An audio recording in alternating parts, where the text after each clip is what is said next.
Hello everyone, YouTube channel Rajni Agarwal Saral Hindi पाठशाला में आप सभी का स्वागत है। आज की मेरी प्रस्तुति है श्री आनंद यादव द्वारा लिखित कहानी जूझ। जूझ बेटा एक संघर्षशील किशोर के जीवन की चित्रण है। इसमें क्या है कि दिखाया है एक बच्चा है जो पढ़ना चाहता है, परंतु उसकी घर की परिस्थितियाँ ऐसी हैं जो उसे पढ़ने के लिए नहीं जाने देती, परंतु किस तरह वो जो है पूरी परिस्थितियों को ऐसे बदल देता है कि वो पढ़ने में जो है कामयाब हो जाता है। किशोर जो है वो लड़का सारा दिन क्या करता है, और अपने पिताजी के साथ जो है काम करता है खेतों में। उसके पिता ये नहीं चाहते कि वो पाठशाला जाए। क्यों? क्योंकि वो एक अय्याश किस्म का आदमी है।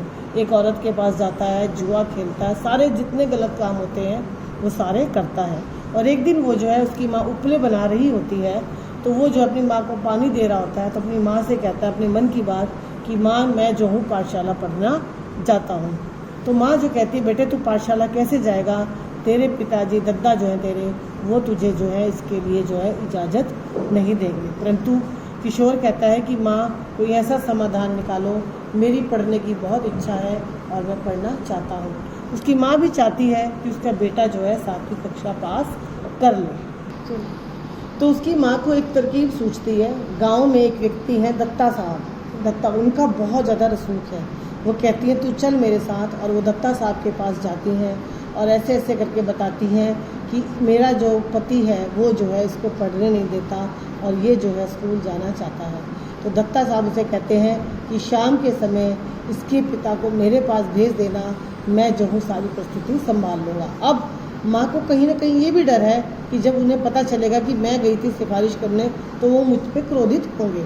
तो वो जो है दत्ता साहब को कहती हैं और दत्ता साहब उसे विश्वास दिलाते हैं कि मैं ऐसे परिस्थितियाँ करूँगा कि उन्हें नहीं पता चलेगा कि तू और किशोर मेरे पास आए थे। अगले दिन उसी दिन जो है रात के समय वो अपने पति को जो है दत्ता साहब के पास भेजती है।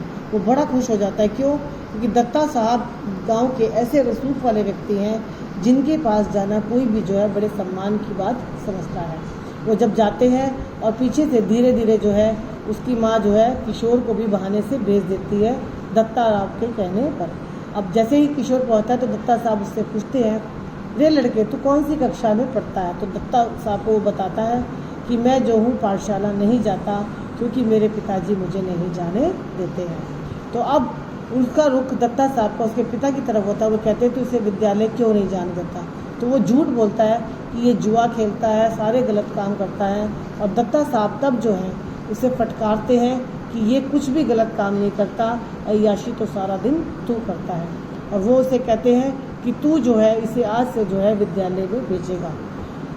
किशोर के पिताजी तैयार हो जाते हैं, परंतु वो एक शर्त रखते हैं कि दिन भर जो है ये सुबह खेतों का काम करेगा, फिर पाठशाला जाएगा, उसके आने के बाद दोबारा से खेत में जो है मेरी मदद करेगा। किशोर को और क्या चाहिए था? किशोर जो है इस शर्त को मान लेता है और वो जो है अगले दिन से ही पाठशाला में जाने लग जाता है। क्योंकि उसका थोड़ा सा अंतर रह गया था पाठशाला में। अब पाठशाला में वो उम्र में सबसे बड़ा है और बाकी सारे बच्चे उससे छोटे हैं, तो बच्चे उसे चिढ़ाते हैं। उसका गमछा जो है मास्टर जी की मेज़ पे रख देते हैं और जाते हुए उसकी लुंगी की गांठ भी खोल देते हैं। किशोर को बड़ा महसूस होता है और उसे डर लगने लगता है कि मैं ऐसे विद्यालय में कैसे टिक पाऊँगा।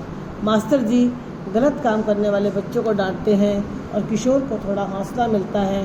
और अगले दिन उसकी मुलाकात होती है कक्षा के मॉनिटर वसंत से, जो पढ़ाई में बहुत ज़्यादा होशियार है। और वो भी जो है वसंत की देखा देखी जो है गणित के सवाल मुश्किल से मुश्किल हल करने लग जाता है और क्लास में जो है उसका भी जो है नाम हो जाता है और सारे जो है उसे जो है आनंदा के नाम से पुकारने लग जाते हैं। थोड़े दिनों बाद पाठशाला में डॉक्टर सौंदलगेकर नाम के मराठी अध्यापक आते हैं जो कविता और लेखन का कार्य करते हैं। वो कक्षा में अपनी लिखी कविताएं और लेखन को भी सुनाते हैं।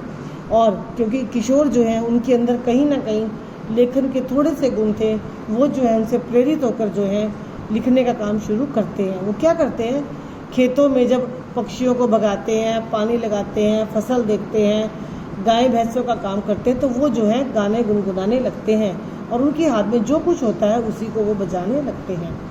अमूमन वो अपने हाथ में कॉपी और कागज़ पेन रखते हैं। अगर वो नहीं मिलता तो जो खेत में पत्थर पड़े होते हैं बड़े पत्थर पे छोटे से पत्थर से लिखकर ही अपने विचारों को व्यक्त करना शुरू करते हैं। और एक दिन जो है वो अपने इसी मराठी अध्यापक को जो है दिखाते हैं कि मैंने ये कविता लिखी है। मराठी अध्यापक जो है बहुत खुश होते हैं और उसे लेखन के लिए प्रेरित करते हैं और लेखक जो है धीरे धीरे लिखना शुरू करते हैं और मराठी अध्यापक किताबें भी देती हैं जिन्हें बड़ी रुचि से पढ़ते हैं।